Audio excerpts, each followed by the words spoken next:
Hi, I'm Abigail Gongora, the academic specialist at Browns Valley Elementary School, part of Napa Valley Unified. I don't have a classroom of my own this year, but I am invited into classrooms regularly to model lessons for teachers. So I got to go last week into a 5th grade classroom and model a close reading lesson. We recently adopted a close reading program called Snap Learning that has very explicit protocols for how close reading should be taught, and our teachers are working hard at that right now. So I went in during the main idea part of the lesson. They read some paragraphs, identify unfamiliar vocabulary, and then go back and reread for understanding, pull out the main idea, and jot it in the margin. So I went in and finished up the last 2 main ideas with the students and then moved on to the summary part of the lesson.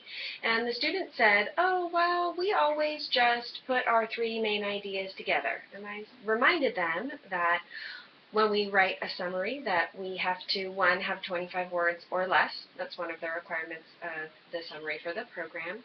But also that we want to synthesize the information to make sure that we have a clear understanding of it. So I told them my challenge to you is to not just put those 3 sentences together and hope that you have fewer than 25 words, but to in fact synthesize the information and put those 3 sentences together into 1 sentence for the summary. And their eyes got big, and a couple of them thought, "Oh, I'm not sure I can do that. I really don't know." And then they put their heads together, and they started talking, and they recognized the challenge for what it was and really rose to the occasion. It was really very exciting. Light bulbs were going off all around the classroom, which is always fun, and then hands started going up in the air. So partnerships shared their ideas, and what they did was to pull out the parts of the main ideas that were the same and then realized that they could combine those for their summary. So each of the main ideas had the verb to use or used in it. They're talking about germs. And as soon as they realized that, they did see that they were able to put it all together. So that was really exciting, and I think we ended up with only about 12 words, which was super. They were really proud of themselves that they rose to the occasion and took on that challenge of the summary. And I'm excited to see where this goes for them with their teacher, and I think that it definitely increases the rigor to have them synthesize the information, not necessarily into 1 sentence, although this lesson did lend itself to that this time, but for the future to see how well they do with synthesizing the information.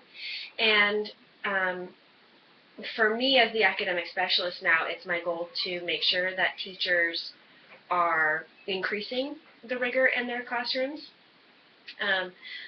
I feel like this lesson went really well, and I don't know that there's anything that I would change about it, but something that I'll change in my practice for the future is to make sure that I'm checking in with teachers to see that they are keeping the rigor up for their students and challenging them at every turn instead of just going with the status quo and doing something because it's easy.